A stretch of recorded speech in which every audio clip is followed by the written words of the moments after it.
So নমস্কার সকলকে, সৌম্যজিৎ মণ্ডল ব্লগসের আরও একটা এপিসোডে আপনাদের সকলকে স্বাগত। খুব সকাল, এখন সকাল 6:50। তো আমি আছি এসপ্ল্যানেড বাস স্ট্যান্ডে। তো এখান থেকে সব জায়গার বাস ছাড়ে, বাট আমাদের একটু গন্ডগোল হয়ে গেছে, কারণ আমরা বকখালি যাচ্ছি কারেন্ট ট্রিপে, বাট আমরা উল্টো দিকের নর্থ বেঙ্গলের কাউন্টারে চলে গেছিলাম গিয়ে টিকিট কাটার জন্য। তো সময় নষ্ট, বাট অ্যাজ ইট ইজ আজকের বকখালি যাওয়ার যে বাসগুলো রেড বাসে দেখায় তার মধ্যে একটা ভলভো বাস ছিল 6:30, সেই বাসটা ক্যান্সেল হয়ে গেছে। সো আমরা তারপরে 7টার সময় একটা বাস চলে এসি, বাট ভলভো নয়, বাট বাসের কোয়ালিটি দেখলাম টু অ্যান এক্সটেন্ট ভালোই। সো আমরা সেই বাসটাই করে আজকের বকখালি যাচ্ছি। এখন টিকিটের ভাড়া পড়লো 240 টাকা করে। আমরা কাউন্টার থেকে টিকিট কেটে নিয়েছি, কারণ এই বাসটাও খুব একটা যে দাঁড়াবে, হল্ট দেবে সেরকম না। খুব প্যাসেঞ্জার রেয়ার কেসে পেলে তবেই দাঁড়াবে, নইলে দাঁড়াবে না। সো এটাই ব্যাপার। চলো বাসটা তোমাদের দেখিয়ে দিই। এই যে এটা হচ্ছে বাস, এটা হচ্ছে আমাদের বকখালি যাওয়ার বাস। পর্দা দেওয়া আছে, এখান থেকে আপনি উঠতে পারেন। অ্যানাউন্সমেন্ট চলছে, গঙ্গাসাগর, কাকদ্বীপ, নামখানা সমস্ত জায়গার এই বাসটা যাবে। বাট ভলভোটা হলে সুবিধা এটাই ছিল, ভলভোটা ছিল নন স্টপ, ভলভোটাতে কোনো স্টপ ছিল না। বাট এটা হল্ট দিতে দিতে যাবে, হয়তো ডায়মন্ড হারবারে একটা হল্ট নেবে, তারপর নামখানায়, কাকদ্বীপে হল্ট নেবে। তাই জন্য এটার হয়তো টাইমিংটা অনেকটাই, ঘন্টা দেড়েক তো বেশি লাগবেই আগের বাসটার থেকে। সো দেখা যাক, যা হবে যেটা হবে ভালোর জন্যই হবে। তো আমরা টিকিট পাইনি, এখানে কিছু করার নেই, কারণ ভলভো বাসটাই ক্যান্সেল হয়ে গেছে। সো টিকিট পাইনি আমরা। সো নো ইস্যু, 240 টাকা করে। দেখা যাক কি হয়। ফেরার দিন যদি টিকিট পাই তাহলে ভলভোর জার্নিটা আমি দেখাবো। চলো, এটা হচ্ছে বাস, আর বাসের হচ্ছে এন্ট্রেন্স এটা। এখান থেকে আমরা যদি ঢুকি,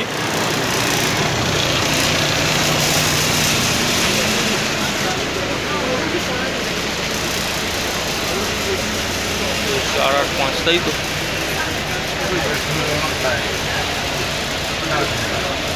এই যে তোমরা এসির ভেন্ট দেখতে পাচ্ছ, আর এটা হচ্ছে আমাদের সিট 4 আর 5. 7:08 বাসটা ছেড়েছে। বাট এটা যেহেতু ভলভো নয়, সেহেতু এই বাসটার একটা ব্যাপার থাকবে যে বাসটা কিন্তু প্যাসেঞ্জার তুলবে জায়গায় জায়গায় দাঁড়িয়ে। তো এই বিষয়টা কিন্তু এই বাসটার সাথে থাকবে। বাট এমনি যদি বলি, আমি হয়তো আনলাকি ফিল করছি, তাই তো বাবাই? সিটটা পেছন দিকে একটা লোচা হয়ে গেছে, সিটটা পিছন দিকে হেলানো যাচ্ছে। আমরা বলে দেখবো যে সিটটাতে বসেছি আমি। বাট ওভারঅল যদি বলি, 2x2 সিট, খুব একটা ভিড় হওয়ার তো আমি এক্সপেক্ট করছি না, খুব ভিড় হবে। হিউজ হলেও ফ্রিকুয়েন্টলি সেগুলো উঠবে, ফ্রিকুয়েন্টলি নামবে, এরকম ভিড় হবে। বাট একদম হিউজ ভিড় হবে, লোক দাঁড়িয়ে থাকবে সেটা আশা নেই। যা নন এসি হলে হতো, এসিতে মনে হয় না অতটা হবে বলে। তো দেখা যাক জার্নিটা কেমন হয়। মনে হচ্ছে এই বাসটা হল্ট দেবে, হল্ট দিতে দিতেই যাবে, তো ডিরেক্ট যাবে না ভলভোর মতো। সো চলো জার্নিটা কন্টিনিউ। এই মুহূর্তে আমি বাসে করে বকখালির দিকে যাচ্ছি। রাস্তায় এই জায়গায় প্রচুর সুন্দর একটা দৃশ্য দেখলাম। এটা ডায়মন্ড হারবারের একটা নদী, যার ধার দিয়ে বাসটা যাচ্ছে। এই দৃশ্যটা দেখে মনে হলো বাংলার যে সবুজ নদী, আকাশ, এই সব কিছুর মধ্যে একটা আলাদা শান্তি আছে। ডায়মন্ড হারবার, যেটা কলকাতা থেকে মোটামুটি 50 কিলোমিটার দূর, এটা হুগলি নদীর পাশে অবস্থিত। এখানে নদীটা প্রচুর ওয়াইড, তাই একটু সমুদ্রের মতো লাগে। নদীর পাড়ে ছোট ছোট লঞ্চ, ফিশিং বোট, এগুলো যেমন সাজানো থাকে, তার দেখেই মনে হয় এটা একটা নিজের আলাদা গল্প আছে। এই নদীটা হলো অ্যাকচুয়ালি গঙ্গা নদীর একটা ব্রাঞ্চ, যা পরে গিয়ে বে অফ বেঙ্গলে মিলেছে।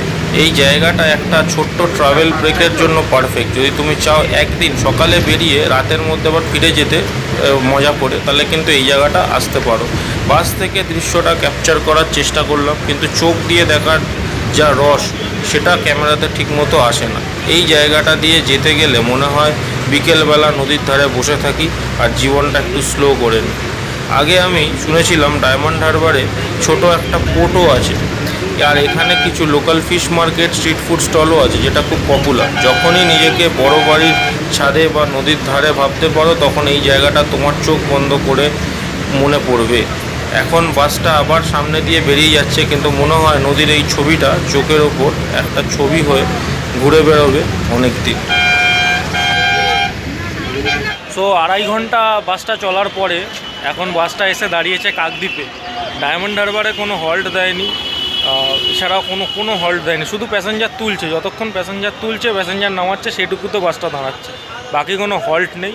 কাকদ্বীপে এসে বললো যদি কারোর টয়লেট করার থেকে চলে যাও, 5 থেকে 7 মিনিট দাঁড়াবে, তারপর আবার বেরিয়ে যাবে। তো আমিও তাড়াহুড়োতে নেমেছি, আর অনেকক্ষণ এসিতে জার্নি করলে আপনি জানেন টয়লেট আপনার পাবেই, একটা নেচার স্কল এটা পাবেই। তো তাই নেমেছি। তো এখন আমরা যাচ্ছি, আবার বাসে উঠবো, উঠে আবার জার্নিটা কন্টিনিউ করবো। কাকদ্বীপ থেকে প্রায় আরও ঘন্টা দেড়েক সময় লাগবে।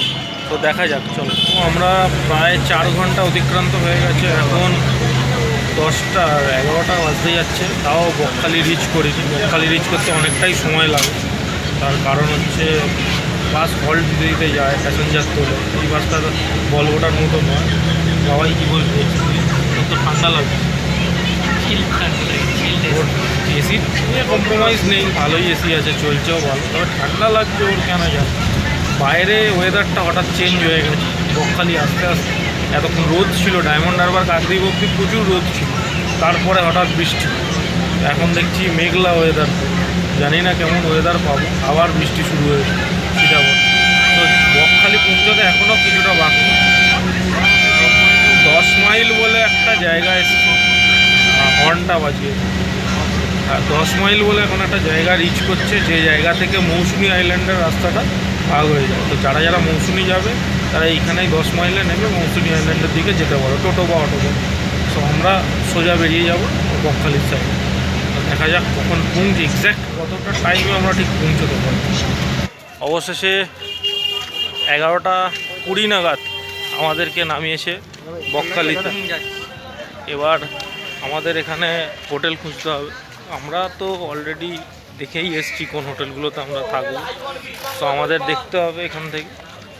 দেখি, এখানে প্রচুর ভিড় আছে, তবে বিচটা আগে আমাকে দেখে নিতে হবে কোন জায়গায় আছে। আমরা তো ফার্স্ট টাইম এসেছি, তো বিচটা মেন কথা দেখতে হবে। এখানে কিন্তু বাস অ্যাভেলেবেল পাবে তোমরা।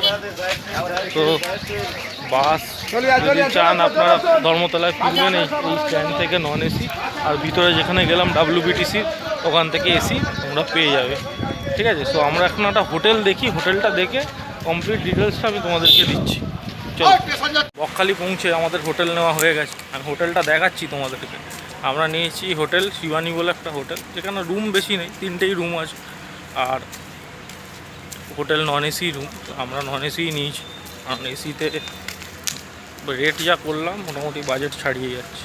সো নেওয়ার আমার কোনো প্রয়োজন বোধ করছি না এই ওয়েদারে। কখন বৃষ্টি হচ্ছে, কখন গরম লাগছে। ফুল গরমে এলে, এপ্রিল মে মাসে এলে বিষয়টা আলাদা ছিল, কি তাই তো বাবা। এখন কোনো রকম কোনো আমার মানে ইচ্ছাই করলো না যে ফালতু অত টাকাগুলো বাড়িয়ে। তো বেসিক্যালি আমরা যেখানে আছি, এই যে মেন রোড থেকে গলিটার 2 মিনিটের ভিতরেই আমাদের হোটেলটা। হোটেলটা চিমচাম ছোটোর মধ্যে। হোটেল ভাড়া যদি বলি 450 করে বলেছে, 400 ডান হয়েছে, কিন্তু তারপরে আবার 30 টাকা করে কিছু রেট নিয়েছে। তো 430 করে আমাদের হোটেল ভাড়া পড়েছে, 960 টাকা। এবার 960 টাকা কেন হলো 860 টাকার কথা। আমরা একটা 20 লিটারের জলের বোতল নিয়েছি, সেটাই নিয়েছে আবার তোমার 100 টাকা। সেই সমস্ত জিনিস আমি দেখাচ্ছি, বাট আগে একটু পেটে কিছু দিতে হবে। কারণ সকালবেলা ভোর 5টায় উঠে ধর্মতলা গিয়ে আবার সেই সেম রাস্তা দিয়ে আবার এখানে এসে খিদে পেট ফেটে যাচ্ছে, আগে খেয়ে নিই তারপর। এই যে আমরা পেটা পরোটা নিয়ে নিয়েছি 150 করে, সাথে ঘুগনি দিয়েছে। বাবাই অলরেডি স্টার্ট করে দিয়েছে, ঘামতে ঘামতে ওর খাওয়া স্টার্ট হয়ে গেছে। আমি একটা অমলেট নিয়েছি, সেটার 15 টাকা দাম, আর এখানে 20 টাকা 100 পেটা পরোটা। 150 নিলাম, 30 টাকা করে 60 টাকা, আর একটা অমলেট 15 টাকা। সো খেয়ে দিয়ে এবার বিচের দিকে একটু যাব। সো ওই পিছনে মেন রোড ছিল, মেন রোড থেকে আমরা চলে এলাম এই গলিটার ভিতরে। এই গলিটার ভিতরে আমাদের যে হোটেলটা আছে আমি দেখাচ্ছি। এখানে পরপর হোটেল পাবেন আপনি, এই শিখা, রূপকথা গেস্ট হাউস, হোটেল প্রতিমা, এরকম সব হোটেল পরপর পাবেন। ওর মধ্যেই একটা ছোট হোটেল আমাদের, দেখাচ্ছি কীরকম হোটেলটা আছে। আপনাদের ব্যাক ভিউ দিয়ে দেখাই।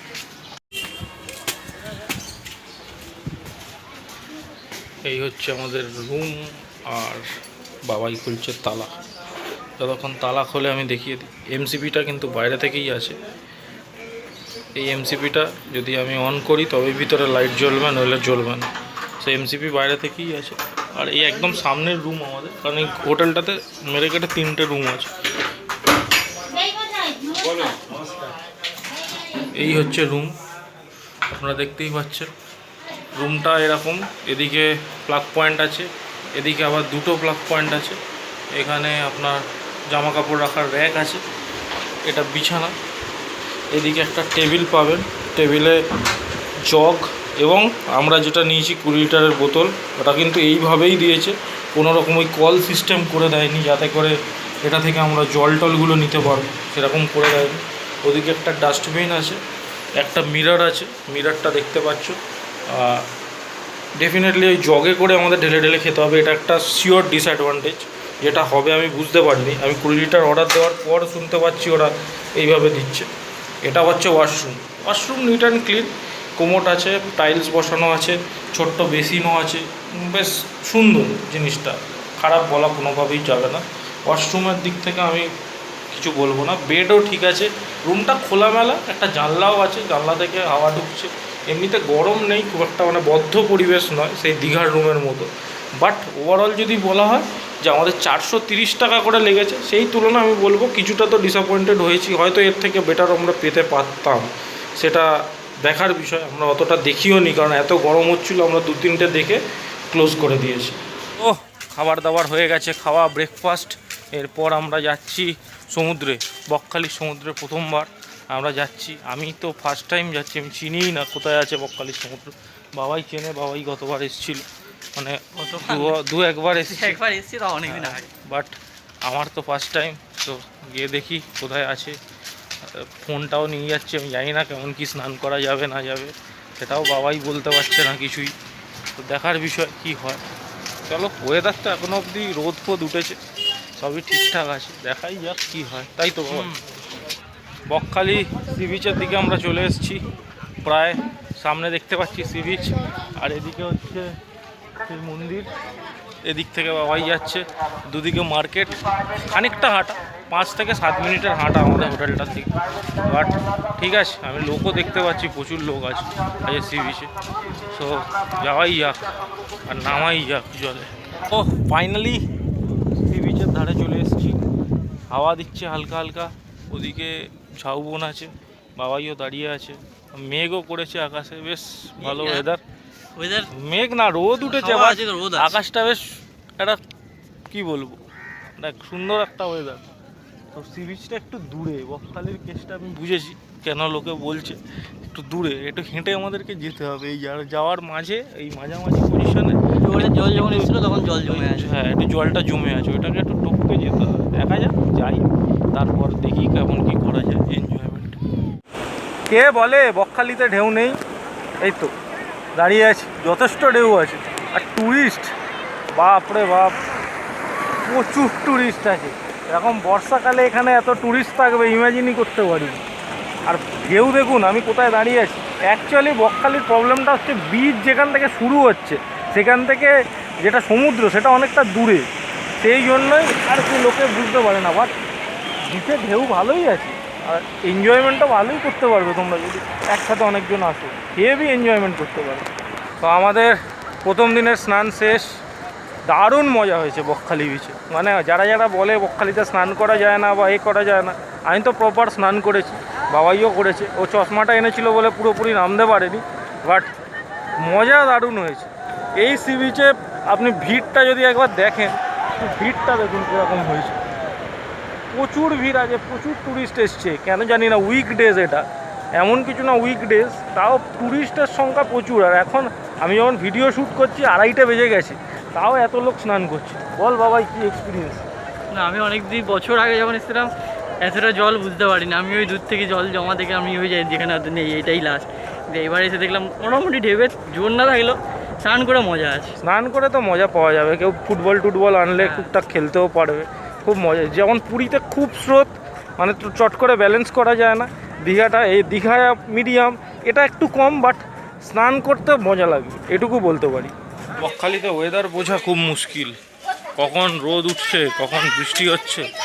স্নানটা করে এসে নিজে ওয়াশরুমে একটু ফ্রেশ হলাম, হয়ে আবার যেই খেতে বেরিয়েছি অমনি দেখছি মেঘ করে গেছে, মেঘ করে প্রায় বৃষ্টি চলে এসছে। দেখা যাক, এখানে একটা হোটেল দেখতে হবে, দেখে খেতে হবে। এই সি বিচের রাস্তাটা ধরে গেলে একটু সামনে এলেই কিন্তু হোটেলের পর হোটেল পেয়ে যাবে, খাওয়ার হোটেল। সো দেখি কোথায় ভাত পাওয়া যাচ্ছে, এখানে খাবো। এটা হচ্ছে ডিম মিল। আমি আছি এই বনশ্রী রেস্টুরেন্টে। আর এটা হচ্ছে ডিমের মিল। মিল মিনস আমি ভাত চাইলে আর একবার নিতে পারবো, ডাল চাইলে আর একবার নিতে পারবো, সবজি নিতে পারবো। যেটা মেন আইটেম, আমি ডিম নিয়েছি। আজকেরই মাছ খাচ্ছি না, কারণ কালকে একটা দিন আমার স্টে আছে। সো এটার দাম পড়েছে 100 টাকা। এটার মধ্যে ভাত, সবজি, ডাল রিফিল হবে, যতবার চাইবে। ডিম রিফিল হবে না। সো এটার দাম 100 টাকা। এটাকে মিল সিস্টেমের খাওয়া বলে। আর আমি আছি বনশ্রী রেস্টুরেন্ট, একদম অপোজিট টু প্রাইভেট যে বাসের স্ট্যান্ডটা আছে সেটা। খাওয়া দাওয়া শেষ, লাঞ্চ শেষ করে আমি চলে এলাম হোটেলে। আর একটা কথা যদি লাঞ্চটা বলি, লাঞ্চটা খুবই ভালো ছিল। আনলিমিটেড টাইম ডাল, ওইটা সবজিগুলো, আলু পোস্ত দিয়েছে, আবার আনলিমিটেড টাইম দিচ্ছিলো। ওটা নিয়ে আমি 3 বার নিয়েছি, 3 বারই দিয়েছে, কোনো বানাঘরে নেই। তার থেকেও বড় কথা, শুধু ডিমটা একবার, লাস্টে কমপ্লিমেন্টারি চাটনি পাঁপড় সবই দিয়েছে। তো পুরো টোটাল মিলটার 100 টাকা আমি বলবো ঠিকই আছে, ওর ট্যুরিস্ট প্লেস হিসাবে ঠিকই আছে। সো লাঞ্চ শেষ, এবার একটু রেস্ট নেওয়ার পালা। তারপর আবার সন্ধ্যেবেলা সি বিচ মার্কেটে তোমাদের সাথে দেখা হচ্ছে। ও দুপুরের খাওয়া দাওয়ার পর ছোট্ট ঘুম, এবং ছোট্টটা কখন যে বড় হয়ে গেছে আমরা বুঝতে পারিনি। সন্ধ্যে 8টা বেজে গেছে। 8টার সময় আমরা এলাম, তাই তো বাবাই, সি বিচে। আর এখনের সি বিচের পরিবেশ কিন্তু খুব ভালো। চারদিকের মার্কেটগুলোয় লাইট জ্বলছে। সকালের তুলনায় দোকান অনেক বেশি, দোকান খুলেছে। তবে এখনও বিচে পুরোপুরি যায়নি। আমার মন বলছে, মানে দেখতে তো পাচ্ছি না, অন্ধকার, বাট মন বলছে জলটা অনেক আগে আছে। কারণ হাওয়া সকালবেলা এই জায়গা থেকে কিন্তু অত বেশি হাওয়া আসছিল না, এখন কিন্তু হেভি হাওয়া দিচ্ছে। তো দেখি ওখানটা যাই, এরম কি আছে দেখি। অবশ্যই কিছু খাওয়ার ইচ্ছা থাকলে। বাবাই কিছু বল। খাবো তো, কাঁকড়া খাবো, মাছি খাবো। দেখা যাক, বাবাই তো দুপুরে লাঞ্চটাও করেনি। ও এইসব কী করতে পারে, আমি সেটাই দেখব কী খায়। চলো দেখা যাক। সকালবেলা বাবাই কতটা আমরা হেঁটেছিলাম। আমরা এই যে বিচের এই যে, হ্যাঁ, 5 থেকে 7 মিনিট শুধু রোড আমরা হেঁটেছি। এখন এইখানে দাঁড়িয়ে আছি, জল চলে আসছে পরে। মানে খালি এমন একটা সি বিচ, এর রুটটা কীভাবে কখন পাল্টে যাবে। সকালবেলা আমি এটাই ডিসকাস করছিলাম ওর সাথে, যে হয়তো দূর অবধি কনস্ট্রাক্ট করতে পারে রোড, সেখানে বোল্ডার ফেলতে পারে, তাহলে হয়তো বেটার হবে। বাট যা বুঝতে পারছি আমি, এখন জল আছে এই সামনে, মানে আমরা আছি একদম, মানে এই রোড, এখানে দোকানগুলো আছে, আর এই সামনে জল, এখানে হাওয়া কীরকম দিচ্ছে ইমাজিন করতে পারবো না। সকালে এই জায়গা কিচ্ছু ছিল না। তো চলো আমরা একটু ঘুরি। এখানে চেয়ার আছে, চেয়ারে তোমরা 10 টাকা করে দিয়ে বসতে পারো। আর খাবার দাবারের দোকান প্রচুর আছে, মাছ ফাছের দোকান, আইসক্রিমের দোকান, ইয়ের দোকান প্রচুর আছে। সো যদি মনে করো খেতে চাও, খেতেও পারো। ডেফিনেটলি আমরা আরও এনজয় করব, দেখা যাক। আমরা এসেছি এখানে মাছ খেতে। তো মাছের এখানে আমরা কাঁকড়া, ফিশ, সমস্ত রকমের মাছ দেখতে পাচ্ছ। ওদিকে এটা কি মাছ আছে দাদা? আচ্ছা, এরকম অনেক মাছ আছে। এগুলো কাঁকড়া আছে আর চিংড়ি আছে, এগুলো সব প্লেট হিসাবে। আমরা কাঁকড়াটা যেটা নিচ্ছি 1 প্লেট 100 টাকা প্লেট হিসাবে। এই প্লেটটা যতগুলো আছে ততগুলো 100 টাকা, বাকিগুলো এগুলো সব পিস হিসাবে। সেগুলো সেভারেল রেট হতে পারে, পমফ্রেটের এক রেট হবে, লোটিয়ার এক রেট হবে, এই যে মাছটা দেখালাম এই নিশ্চয়ই আলাদা রেট হবে। তো এগুলো ওরা বানিয়ে আমাদেরকে প্রিপেয়ার করে দেবে, 100 টাকা লাগবে। তো আমাদের কাঁকড়া চলে এসছে, এইরকম মশলা দিয়ে কষা করে বানিয়ে দিয়েছে। আর এটা কারেন্টলি হোল্ড করছে বাবাই। বাবাই প্রথম বাইটটা বাবাই নেবে, কারণ আমি এই গিম্বেলটা ধরে কীভাবে নেওয়া যাবে বুঝতে পারছি না। কিন্তু বাবাই অলরেডি ওটাও আমার ঘাড়ের দিকে ঠেলা শুরু করে দিয়েছে। এখানে রাখ, খেয়ে দেখো, আমি ধরছি। এরকম সাইজ করে দিয়েছে। তো মশলা দিয়ে করেছে, আর ডিপ ফ্রাই করেছে, ভালো লাগছে।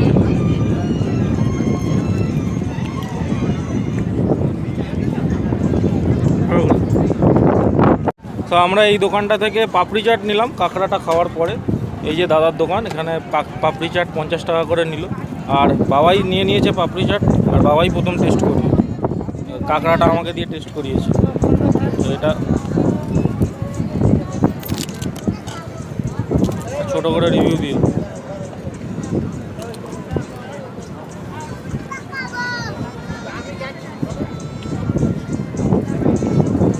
ভালো খেতে তো? তাহলে এবার আমিও পার্টিটা জয়েন করি, তোমাদের সাথে আমার পরে দেখা হচ্ছে ডিনার টাইমে। সবাই এখানে বসে আছে সমুদ্রের একদম ধারে, এই বসার জন্য সিট লাগছে না, মানে পয়সা লাগছে না, তাই তো? তার কারণ আমরা এখান থেকে সুইট কর্ন নিচ্ছি। সুইট কর্নের দাম 50 টাকা, চাট মতো বানিয়ে দেবে। এই যে সুইট কর্ন প্রিপেয়ার করছে মাসি। আর নর্মাল ফুডটাও নিতে পারো, নর্মাল ফুডটা 20 টাকা করে নেয়, আর এই সুইট কর্নগুলো 50 টাকা। বল বাবা, খেতে খেতে বলো। সবাই সুইট কর্ন খাওয়া শুরু করে দিয়েছে। কেমন হয়েছে বল, সত্যি কথা বল। আমি ফার্স্ট টাইম খাচ্ছি, মোটামুটি খারাপ লাগে। মানে মিষ্টি মিষ্টি প্লাস টক টক, এটা ভালো। তবে একটা জিনিস তোমাদেরকে দেখাই, ধন্যবাদ, স্বাদ আছে। একটা জিনিস দেখাই, এই যে জায়গাটা যেখানে আমি লাস্ট চেয়ারটা ফোকাস করতে পারছি, এইখানে অব্দি জল আছে। এই যে হাওয়াটা দিচ্ছে, আর এই চেয়ারে বসে কেমন অনুভূতি হচ্ছে। আর সত্যি বলতে কি, আমি এই চেয়ারটা নিয়েছি একদম, মানে এখানে জল আর এখানে আমাদের ঘন্টায় 10 টাকা করে পড়ছে। ওই তবে একদম সামনে নেমেই যদি আপনারা বুক করতে চান চেয়ারটা, তাহলে কিন্তু ওই দিকের চেয়ারগুলো কিন্তু 20 টাকা করে নেবে ঘন্টায়, এখানে 10 টাকা করে নিচ্ছে। একটু হেঁটে এসে আমি 10 টাকারটাই নেব, এটাই প্রিফার করছি। তো বকখালি সি বিচে আমরা চেয়ারে বসে আছি, আমার ঠিক পিছনেই সি বিচ। কীভাবে যে জল বেড়ে গেছে, সকালের বকখালি সি বিচের এক রূপ দেখলাম, আমরা স্নান করতে গেছিলাম কত দূরে, আর এখন মনে হয় ওই জায়গায় গেলে আমার মতো দুটো মানুষ লম্বালম্বি ডুবে যাবে, এত ওই জায়গায় আরও বেশি জল হবে। এখানে আমি যেখানে বসে আছি সেটা একদম রাস্তা থেকে সামনে, সেই তার পিছনে পুরো জল ভর্তি হয়ে গেছে। তো আমরা যে জিনিসটা দেখলাম এখানে, যে সমুদ্র কিন্তু সকালে এক রূপ দেখায়, রাতে এক রূপ দেখাচ্ছে, ভোরে বলছে আরও জল থাকবে, ভোরে বলছে একদম সেই রোড অব্দি জল থাকবে। দেখার বিষয়ে জলটা মানে এই এতটা ফ্লাকচুয়েশন হয় জোয়ার ভাটার জন্য। ডেফিনেটলি আমরা দীঘায় গেছি, পুরী গেছি, সেখানেও জোয়ার ভাটা আছে, বাট এতটা জলের ফ্লাকচুয়েশন কখনো দেখিনি, কখনো এত সামনে আবার কখনো এত দূরে। তবে এই বকখালিতে যদি সিট পান 10 টাকা করে প্রতি ঘন্টায়, আপনারা কিন্তু ডেফিনেটলি বুঝতে পারেন কখন যে কীভাবে সময় কাটবে আপনি বুঝতে পারবেন না। 1 ঘন্টা চোখের নিমিষে কেটে যাবে। ভালো লাগছে, হাওয়া দিচ্ছে, সি বিচের আওয়াজ হচ্ছে, এবং সামনে এত ভালো ওয়েদার, আজ আকাশে তারা দেখা যাচ্ছে। চলো, আমরা সুইট কর্ন খেলাম, পাপড়ি চাট খেলাম, কাঁকড়া খেলাম, মোটামুটি পেট লোড হয়ে আছে।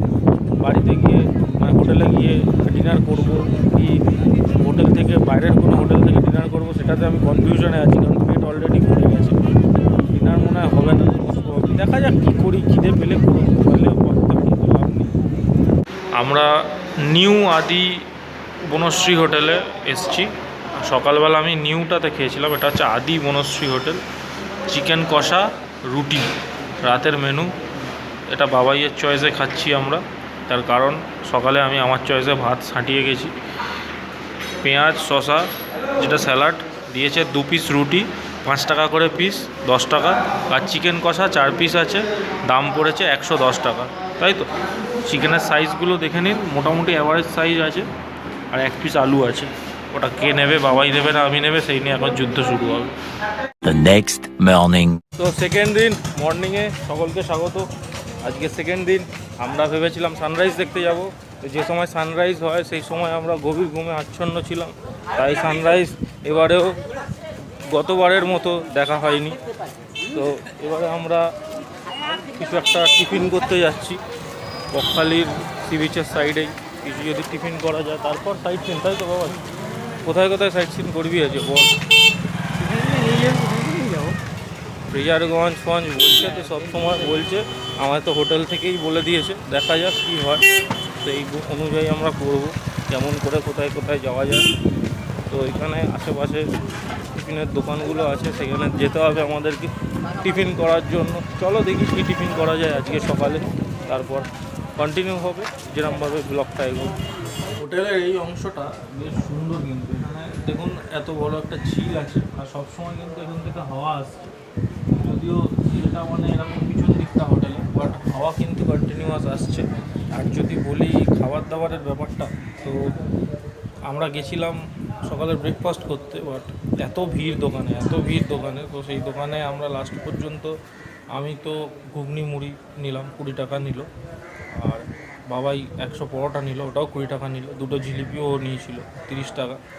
বাট এত ভিড়, মানে ক্যামেরাতে দূরের কথা, আমরা খেতে পেয়েছি এটাই অনেক বড় ব্যাপার। প্রায় আধা ঘন্টা লাগলো শুধু ব্রেকফাস্টটা করতে, দোকানটা এত ভিড় ছিল। আমি এখন আপাতত এদিকে হাওয়া খাচ্ছি এইরকম একটা পজিশনে। এই জায়গাটা আমার বেশ পছন্দ হয়েছে, এই ঝিলের পাশটা দাঁড়িয়ে দাঁড়িয়ে হাওয়া খাওয়া যাচ্ছে।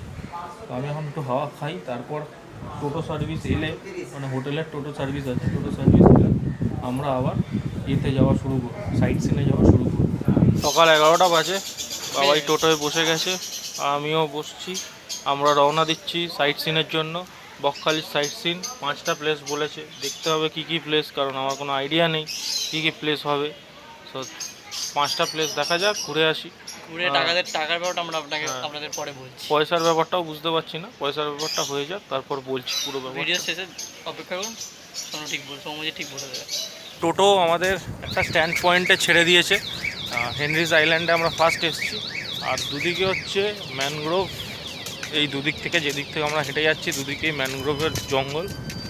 তলায় মানে জোয়ার এসছে, তাই জন্য জলও ভর্তি, জল। আর আমরা তার মাঝখান থেকে হেঁটে যাচ্ছি। আওয়াজ একটা আসছে স্লাইড, যে কীরকম সমুদ্রের আওয়াজ আছে এখানে, আওয়াজ পাওয়া যাচ্ছে, বাট সমুদ্রটা দেখা যাচ্ছে না। বাট এই জায়গাটা কিন্তু ভালো খুব। যে রাস্তা দিয়ে আমরা এলাম, কি বলবি ভাই, যেমন খুব ভালো, রাস্তাটা খুব ভালো, একটা জায়গা বাদে পুরো রাস্তাটা ভালো। আর গাছপালার মধ্যে থেকে পুরো গাছপালা। আর এদিকে ম্যানগ্রোভের অরণ্য, তো আমরা আমি পার্সোনালি দেখিনি এই জিনিসটা। ওই দুদিকে ম্যানগ্রোভ, মাঝখানে রাস্তা, আবার সি বিচ, বিষয়টা বেশ ইন্টারেস্টিং। আর এখানে সামনে মনে একটা পোল আছে, ওই পোলটা দিয়ে আমাদের হেনরিজ আইল্যান্ডে ঢুকতে হবে। এই জায়গায় কিন্তু রাস্তাটা শেষ, এবং এখানে একটা সতর্কীকরণ দেওয়া আছে যে কাঠের পোলে একে একে পারাপার করুন। কাঠের পোলটার কি কন্ডিশন দেখতে হবে। আজ অসুবিধা হবে না হোপফুলি, কারণ সবাই আসছে যাচ্ছে, কোনো প্রবলেম হওয়ার কথা নয়। সো এই দুদিকে হচ্ছে ম্যানগ্রোভ, এদিকেও ম্যানগ্রোভ, মাঝখান দিয়ে আমাদের যেতে হবে। তো ওয়েলকাম টু হেনরিজ আইল্যান্ড। আর এবারে আমরা হেনরিজ আইল্যান্ডের মেন বিচে এসেছি। বাট প্র্যাকটিস, এই সমুদ্রটাকে যদি আমি হেনরিজ আইল্যান্ড না বলে আর ইউটিউব শর্টসে বা ফেসবুকের রিলসে যদি আমি এটার একটা ভিডিও ক্লিপ তুলে ছেড়ে দিই, আমি গ্যারান্টি করছি কেউ এটাকে দীঘা, পুরী, উদয়পুর, তাজপুর কিছুর সাথেই গুলিয়ে ফেলতে পারে। কারণ এই সময় জোয়ার চলছে, আর জোয়ারে কিন্তু মানে বিভৎস আওয়াজ হচ্ছে। অনেক আগে থেকে আমরা সমুদ্রের আওয়াজ পাচ্ছিলাম, অনেকটা তারপর আসতে হলো। তবে হেনরিজ আইল্যান্ডের একটা বেনিফিট হচ্ছে এখানে অনেকটাই নিরিবিলি, মানে জঙ্গল আছে এই সাইডে, অনেকটাই নিরিবিলি। এইদিকে কিছু ধ্বংসাবশেষ পড়ে আছে। আর সমুদ্রে নামাটা একটু রিস্কি, তার কারণ এখানে কিন্তু অনেক জায়গায় চোরাবালিও আছে। তো সেই জন্যই সবাইকে বলবো এই বিচে আসুন, ফটোশ্যুট করুন, বাট নামার চেষ্টা খুব একটা করবেন না। সমুদ্রের যা তেজ আছে, যা আওয়াজ আছে, সেটাকে ফিল করুন, খালি এতে খুব মজা পাবে। আমাদের হেনরিজ আইল্যান্ড ঘোরা শেষ হয়ে গেছে, আমরা আবার টোটোতে এসে অ্যাজ ইট ইজ বসে পড়েছি। আর দারুণ জায়গা ফটোশ্যুট করার জন্য, যদি ইয়াং হও তোমরা এসে ফটোশ্যুট করতে পারো। ফটোশ্যুটের দারুণ জায়গা। আর যা জোয়ার ছিল এখন, মোটামুটি এখানে টোটোতে বসেও সমুদ্রের আওয়াজ পাওয়া যাচ্ছে। সো ইয়েস, খুব ভালো জায়গা। এবার আমরা যাচ্ছি বেনফিশ, এখানে ওই মাছটা চোটে নানান রকমের, তো সেখানে এবার আমরা যাচ্ছি। চলো, আমরা চলে এসেছি সেকেন্ড স্পট বেনফিশ। বেনফিশে এখানে সামনে লঞ্চ দাঁড়িয়ে আছে, মাছের আড়ত। এরম একটা করে টিকিট লেগেছে 5 টাকা করে, দুজনের টিকিট 10 টাকা। আর টোটোটার জন্য লেগেছে 10 টাকা টোল। তো টোটাল পড়লো 20 টাকা। আগেরটায় আমরা 30 টাকা টিকিট কেটেছিলাম, দুজনের 10 টাকা করে। হেনরিজ আইল্যান্ডে দুজনের 10 টাকা করে, 20 টাকা। আর টোটো চালকের 10 টাকা, সেটার জন্য 10 টাকা, টোটাল 30 টাকা হয়েছে। তো এইদিকে হচ্ছে তোমরা দেখতে পাচ্ছ লঞ্চের ঘাট। তো আমরা একটু এক্সপ্লোর করি জায়গাটা, করে তোমাদের সাথে কথা বলছি। বেনফিশ চত্বরে এলে এইরকম এখানে মাছ আছে, সব মাছ তোলা হচ্ছে এই ট্রলার থেকে। এখান থেকে সব ট্রলার আসে, এসে মাছ তোলা হয়, আর এখানে মাছের হিসাব হয়। এগুলো শঙ্কর মাছ না, এগুলো শঙ্কর মাছ আছে। এদিকে তোমাদের আরও নানান রকমের মাছ, লটিয়া মাছ ফাছ সব আছে। এইদিকে প্রচুর মাছের বাক্স ভর্তি আছে। আমি এখন কারেন্টলি বেনফিশটা দেখে চলে এসেছি Kargil sea beach. Kargil sea বিচের বিচটাও দেখছো যথেষ্ট, এই দিকটা যথেষ্ট প্রশস্ত বিচ। মানে এখানে তুমি নামতে পারবে না, কারণ পুরোই একদম সামনে অবধি জল আসছে, তো কোনো প্রশ্নই নেই। বাট একটা টুইস্ট আছে। টুইস্টটা হলো দীঘার ওই স্পটটার মতো ওই দিকে কিন্তু বালিয়াড়ি আছে পুরো। তো কেউ যদি মনে করো ওই দিক থেকে নামবে, নেমে স্নান টান করবে, ওই সাইডে দিয়ে যেতে হবে। আমি জানি না এখানে হয়তো চোরাবালি থাকতে পারে, কেউ ইনফরমেশান দিতে পারছে না, বাট আকাশে কিন্তু মেঘ জমছে এখন সকালবেলা। আর কার্গিল সি বিচের দৃশ্য কিন্তু অসাধারণ, কারণ এটাও দেখে কেউ বলতে পারবে না যে অন্য কোনো বিচ, কারণ এই বিচেও জলের স্রোত মোটামুটি ভালোই আছে। হয়তো এখন জোয়ার ধীরে ধীরে চলে যাচ্ছে, তাই হয়তো জলের এটা পিছোচ্ছে, বাট এখানেও কিন্তু জলের স্রোতটা ভালোই আছে, এখানে আওয়াজ ভালোই হচ্ছে। আর যেটা বলার বিষয় সেটা হলো এই স্পটের মেন আকর্ষণ হচ্ছে এই স্পটের সানসেট, সানরাইজ নয় সানসেট। তো যারা যারা সানসেট দেখতে চাও অবশ্যই বিকেলে কিন্তু কার্গিল সি বিচে আসবে। এই স্পটের কিন্তু মেন আকর্ষণ হচ্ছে এই স্পটের সানসেট। সো এই ভিডিওটা করার একটা মানে আছে, তার কারণ হচ্ছে ওই যে একদম দূরে লম্বা লাইনটা দেখতে পাচ্ছেন, একটা দ্বীপ দেখা যাচ্ছে, ওইটা হচ্ছে মৌসুনি আইল্যান্ড। এবং এই যে একটা লম্বা লাইন চলে গেছে, এটা শেষে একদম লম্বা করে একটা লাইন চলে গেছে, এই লম্বা লাইনটা হচ্ছে গঙ্গাসাগর, এখান থেকেই সব ভিজিবল। আর এই সাইডে যে দ্বীপটা দেখা যাচ্ছে, একদম এই সাইডে যে দ্বীপটা দেখা যাচ্ছে, এইটা হচ্ছে জম্বু দ্বীপ। তো এই তিনটে দ্বীপ কিন্তু এইখানে ভালো মতো দেখা যাচ্ছে। তো কার্গিল সি বিচ থেকে কিন্তু এটাও একটা বড় পাওনা। পরের স্পট ফ্রেজারগঞ্জ সি বিচ, এবং এইটা হচ্ছে সেই ফ্রেজার সাহেবের বাংলো, যেটাকে এখন যেটা ধ্বংসাবশেষ পড়ে আছে। তো তার সামনে দিয়েই আমরা যাব এবং সি বিচটা দেখব। সি বিচটা দেখতে গেলে এরকম একটা ঢিপি মতো আছে, রাস্তা করা আছে পুরো, তো সেই ঢিপিটার ওপর দিয়ে উঠে ওটাকে দেখতে হবে। আর এটা হচ্ছে সেই ফ্রেজার সাহেবের বাংলো। হাওয়ার একটা খুব সুন্দর জিনিস আমরা দেখতে পেয়েছি, উইন্ডের মাধ্যমে এই জিনিসটা কিছু সিগন্যালিং করছে। এটা একটা টাওয়ার, উইন্ড টাওয়ার। আর এছাড়াও উইন্ড মিল আছে, প্রচুর উইন্ড মিল আছে, বাট উইন্ড মিলগুলো নন ওয়ার্কিং নয়, এগুলো তবু দেখার জিনিস, এককালে এগুলো ওয়ার্কিং ছিল। আর এটা কিন্তু একটা সেন্সার বেসড জিনিস আছে, যেটা হাওয়ার দিক বলতে পারে। আর এটা হচ্ছে পুরো sea beach, Fraserganj sea beach. খুবই নিরিবিলি এই সময়, আমরা যে সময় এসেছি, এবং নিরিবিলি পাওয়ার জন্যই আমরা এই সময়টা চুজ করেছি। সো সেটা হচ্ছে ফ্রেজারগঞ্জ সি বিচ। তো আমরা এখন কারেন্টলি এসেছি eco park tent and resort বলে যে জায়গাটা আছে সেখানে।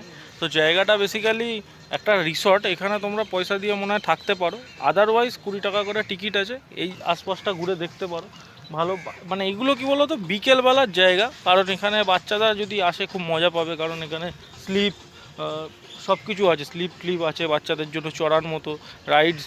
ওদিকে যেতে পারো, একটু এগিয়ে গেলে বিচের সাইডটাও দেখতে পাবে। এইখানে এরকম একটা ছোট মাছের করা আছে, মাছ চাষ হয়েছে, ওইদিকে টেন্ট আছে, টেন্টগুলোও দেখতে পারো।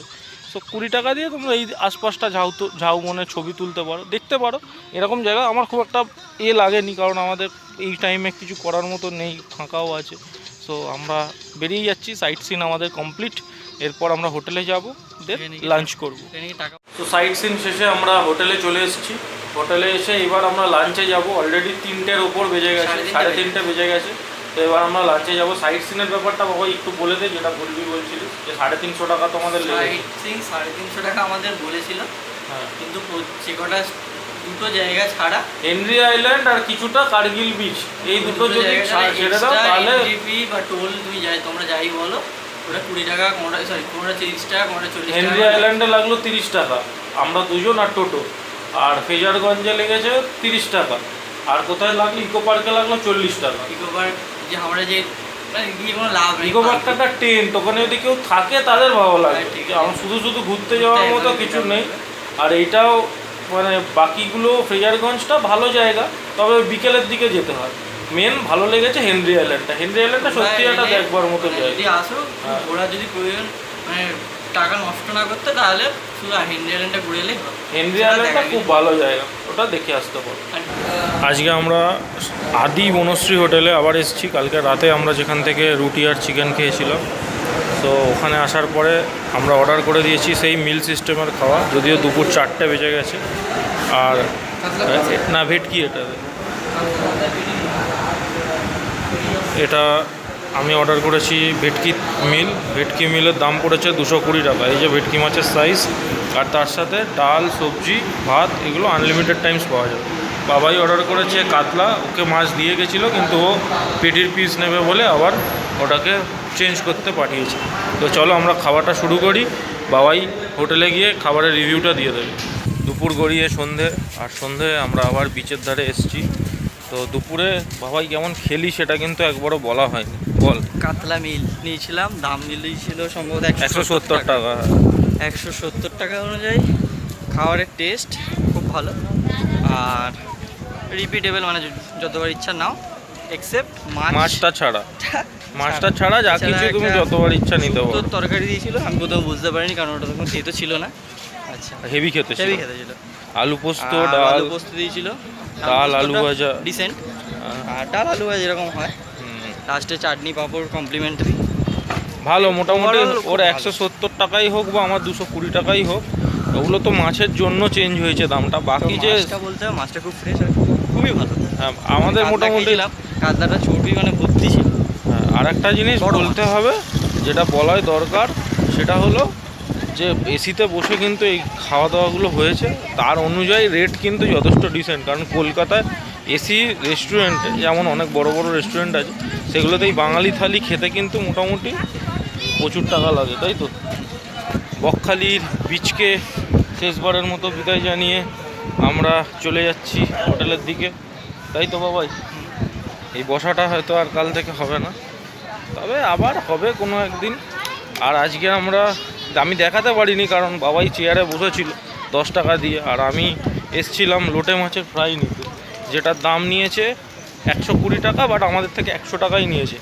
6 পিস ছিল, ওটাকে মিডিল থেকে কেটে পকোড়া বানিয়ে দিয়েছে, মানে 12 পিস মতো হয়েছিল। আমরা যে দোকান থেকে কালকে কাঁকড়া নিয়েছিলাম সেই দোকান থেকে নিয়েছি, হ্যাঁ, ছোট্ট ডিসকাউন্ট, ছোট্ট একটা ডিসকাউন্ট দিয়েছে। কালকে আমরা ওই দোকান থেকেই নিয়েছিলাম কাঁকড়াটা, ওই জন্য ওরা আমাদের সেম যেহেতু নিচ্ছি ওই জন্য দিয়েছে। 6 পিস মানে 12 পিস মতো পকোড়া হয়েছিল, খুব ভালো খেতে লেগেছে বল। কাঁকড়ার থেকে লোটে মাছের ফ্রাইটা আমাদের খুব ভালো লেগেছে। আমি দেখাতে পারলাম না, সরি টু, মানে কি বলবো, ওই সময় ফোনটা বার করতে পারিনি, এত গরম তো হাতে ছিল। তো এবার আমরা ডিনার করব, করে হোটেলে চলে যাবো, আর কালকে তো বাড়ি। তো আজকে আর কিছুক্ষণ অপেক্ষা বকখালিতে, দেখা যাক কী হয়। আমাদের রাতের ডিনারের মেনু চলে এসছে, চিলি চিকেন 1 প্লেট, রুটি, এটা হচ্ছে বাবাই। আমরা এটা কম্বাইন্ড অর্ডার করেছি, তার কারণ চিলি চিকেনের দাম পড়ছে 180 টাকা 6 পিস, রুটিগুলো 5 টাকা করে পড়ছে। রাতে রুটির সাথে মানে as a main course item chilli চিকেনটা বেটার যায়। বাবাই এখন ছবি তুলতে ব্যস্ত, আমারও একটা ছবি তুলছে, আমি পোজ দিয়ে দিই। আর এবার আমরা ডিনারটা শেষ করি, তারপর তোমাদের সাথে কথা হচ্ছে। 2000 years later.